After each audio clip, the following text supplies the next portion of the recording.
Hello everybody, my name is Raging Raptor and I welcome you to another new tank spotlight. In today's episode we have the IS-5 Object 730, and today I'm not alone. I have a companion, and he is called Jilly, which is basically my own little raptor bearded dragon.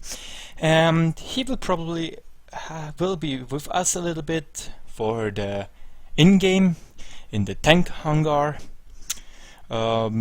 speaking, which won't take long, and then we go straight to the gameplay and the conclusion.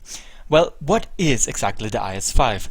Well, as some of you might notice, the IS-5 is a premium heavy tank of the Russian tech tree, with the KV-5 IS-6, as far as I know, already the third one, which is for one particular tech tree a ridiculous amount, as you might guess. What is also different from this tank? Basically only roughly 11,000 people got the tank, which is not a high amount. What is the other problem? Wargaming is greedy. Only 4,500 people got the tank for free, and it looks like I'm one of those lucky ones. And shout out to my new clan Prime, which I unfortunately can't really help much during my military service, which I will start tomorrow. And as you can see, he's already eager to move on. And yeah, the IS-5. For the guys who got it, be happy, it's actually an okayish tank. For the ones which should buy it, don't do it. The IS-6 is in my opinion a better tank, and yes. But yeah, what is basically the IS-5? The IS-5 is basically an IS-8 sent to tier 8. And you also see this on the armor layout. It's the same as on the IS-8. It's even the same hull. It's probably a little bit shorter, which is actually not that bad. I experienced that this tank has a really well and good power to weight ratio and really good ground pressure. The terrain resistance, because you accelerate quite fast, and this is what I think. This is not a real heavy tank, it's a heavy medium tank. It has, for a heavy tank, okayish armor, and what should I say? It is fast, so I would use that, because also your gun has only -5 gun depression, which is actually not that bad. The T62A, and as far as I know, the IS-7 has the same amount and it's workable. The turret is actually fairly strong. It has only 200mm up here, so it is easy to penetrate there when you hit it right. Otherwise, it's quite a good amount of auto bounces. Only the couple are a small weak spots. What I personally encountered is that don't go face hacking. You literally nullify your armor. A VKA didn't have any problems penetrating me with 200mm of penetration. Side armor, 120mm should be fairly good. 80mm are beneath the track, workable. Down here is a small stripe which has only 30mm, and to be honest, either the model is a little bit bugged, or the tank is really that bad in tanking. As soon as you try to side scrape with this side, you get penetrated easily. And it's also really hard to side scrape probably. Why? Because as soon as you side scrape, you show your enemies this flank, and it will be at roughly 20 degrees or something like this. So basically you don't gain much effective armor. And yes, I managed to do in those 5 games, because I didn't have more time, to win 60 of them and have roughly 2.4 kills per battle. I encountered 1 tier 10 game, 2 tier 9s and 2 tier 8s, which is fairly a good value. And as you can see, even if I say the tank is not really good in my opinion, I managed to do 3.1k W8 with a mid damage of 3400. These down there are all games with the IS-5. And yeah, and as you can see, Chili wants to move on. He will probably want to go into his terrarium. I'm sorry, my friend, but I think it's also time for us to go and move on to the gameplay video. so stay with me and we'll be right back. No, you don't go onto the keyboard like a cat. So here we are in the gameplay scene. Chiller is now in his terrarium again because we'll probably want to sleep, which is understandable. We are now on Japan, or how it is called in replay files, and Hidden Village in the game. And I think it was probably the best game when it comes to kills and damage, but it was not the best damage game. My highest amount of damage was 4.8k. But here we can already see what is exactly a really good, strong point of that tank. The power to weight ratio is really well, and as you can see, I'm going to run around everyone here. The T-34 has no chance, the Tiger II, the Churchill 4, the T-29 and even the R-44 are going to eat my dust. And what is probably interesting also about this tank, the standard ammunition is 226mm APCR. Well, no, 122mm APCR rounds with 226 penetration and 270mm penetration heat rounds as gold ammunition. And I have to say the heat rounds are fairly low, the penetration, and I'm honest, I don't really need to use them. But I did use them in this game because I was out of shells. But you will see a strong weak point earlier in the game. First of all, the fuel range is not that bad, but what you can see is that this tank is particularly strong in such hull down positions. Only the turret, the gun and the strong side of the hull is visible.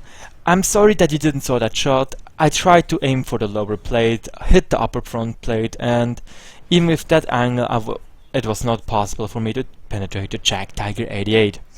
Even with 226mm of APCR penetration round. What is the problem about these APCRs? Well, the big plus is they have a really fast acceleration. Not acceleration, they are quite fast flying. Because APCRs are, in the end, support shells, which are used only with kinetic force. But as you can see here, the biggest problem is that you have such a bad normalization. And now you will also see that I am now I am really well side scraping.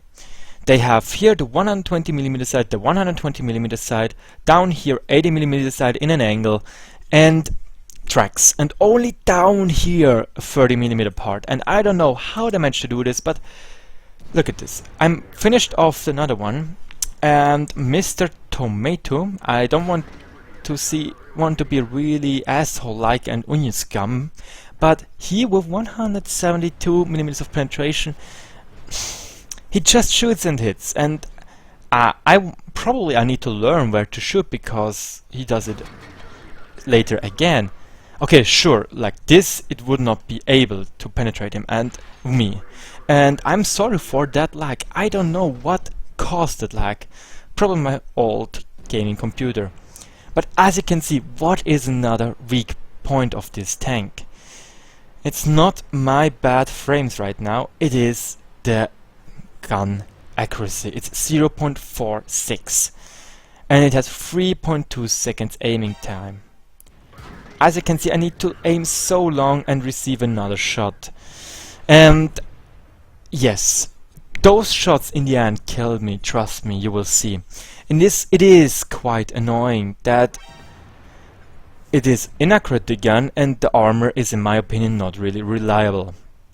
As you can see now, I only managed to dodge another shot because he finally missed. But still, he was able to do 600 damage to my tank, which is even close to be the half of my HP. And this is another smaller weak point, that your hit points are not high. But as you can see, still the shells travel at really high speeds, which is actually really enjoyable to see and to use on sniping, when you are able to hit anything with the accuracy. But as you can see, when I'm moving quite slowly against him, it is okay. And I was also in the tier 10 battle and have to say I fairly managed to do well. And now you also can see that with a proper aiming you will still miss a low HP target. And now I did something more or less usual for my standards, but not for some of you guys. I switched to tactical HE. I have a caliber of 122 millimeters, and I have also 61 millimeters of HE penetration. My computer, I'm sorry. But as you can see, he's even showing me his ass. It was not even a hard time to kill him. And now I still load again APCR because I know there's a T26E4. I'm sorry guys, I don't want to record it again because I don't have much spare time. Tomorrow I need to go on 7 o'clock by bus and things like this to my company, the military, and I'm not pleased to do so. But yeah, please excuse me this failure. But as you can see, you need to struggle with the gun depression. I loaded again APCR because I know I'm going to encounter T26E4, and now I see, okay, he hit my gun a few ports, but I unfortunately missed. But because I know that the RHM is shooting at me and focusing me, I loaded HE now, because we all know that Waffle-Trägers love HE. And as you can see, the gun is really inaccurate, but even with the RHM is shooting gold, it is super hard for him to penetrate my turret. This is really a big plus. But yeah, don't try to snapshot with that tank, it's not a really good idea. And now I want to point something out before we move on. As you can see, it's 10 to 11. We have 3 tier 8 tanks, there are also 3 tier 8 tanks and 2 tier 7 tanks still alive. With 2 full HP ones, where I am at half HP, and even the Churchill 7 is doing a really great idea. He is actually capping the base, and trust me, this is really important. But now, as you can see, I get penetrated by an APCR shell and I'm now in one shot. But somehow magical armor still works a little bit, and I'm still able to pounder a 500 damage shell into the RHM. But now I will get overrun, which is actually really annoying. But still I am able, by fixing my gun, to put another shot into the RHM. And now my idea was, let's try to go into face hugging. And because we all know that the spaced armor of the Super Pershing is not saving everything of him, we have still the chance to do quite significant amount of damage. And as you even can see, he's one shot away, or roughly one shot away, of killing us.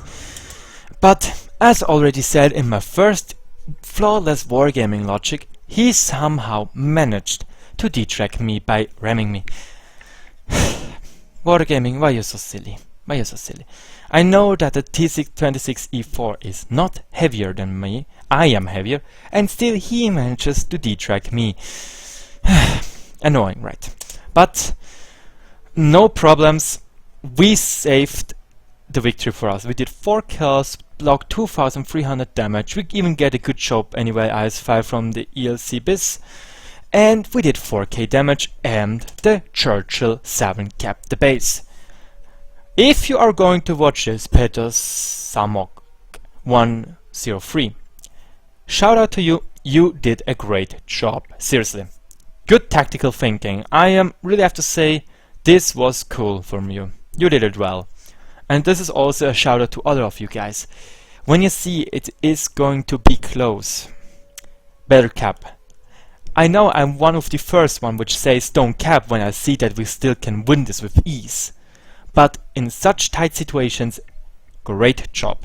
But now let's see what we did else in this game by the detailed report. Because I think you also want to know if this tank is making money.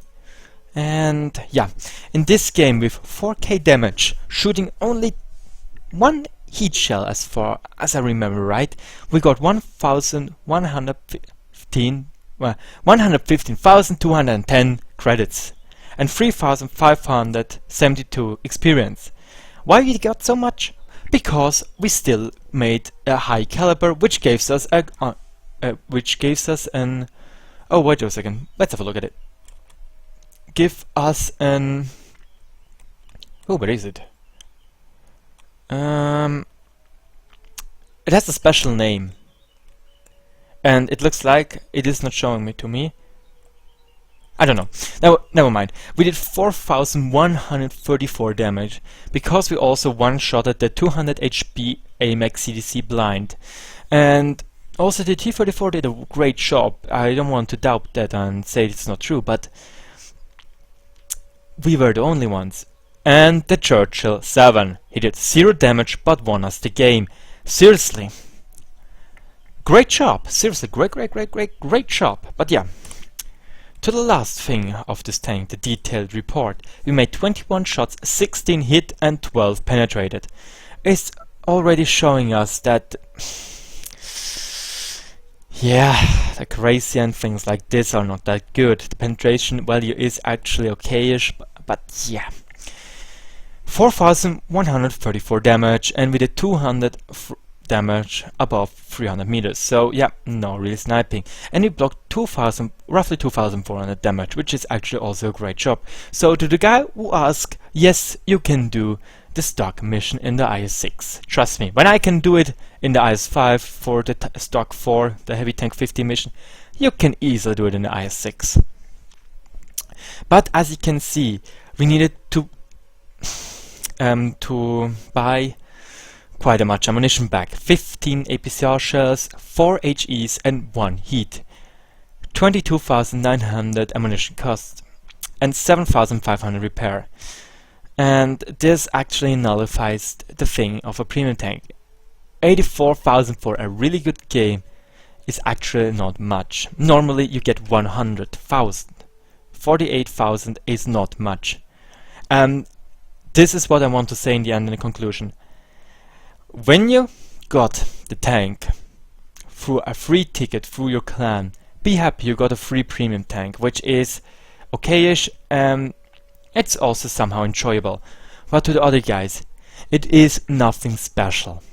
It is only an IS-8 which also can an IS-8 on tier 8 which can see tier 10 tanks.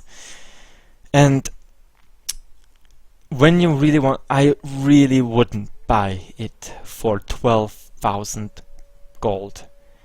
And also a shout out to the flawless wargaming logic. Shortly after the campaign, they released a small offer for buying gold. When you buy gold with credit cards, you get 10 and 12% more. Right after they released this tank. Yes, not greedy at all. But yeah, this was my tank spotlight of the IS-5. I hope you enjoyed it. If so, leave a like, leave a comment and tell me what you think about this tank. If you drove it, if you encountered it.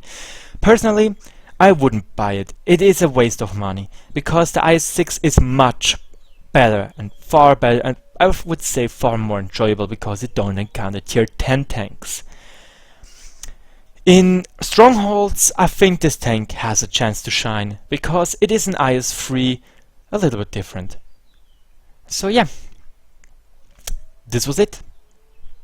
Don't forget to subscribe and support me by, how should I say, disabling the ad block maybe, so I can get a little bit money from the advertisement. If so, thank you very much, and as always, good luck on the battlefield. Bye bye!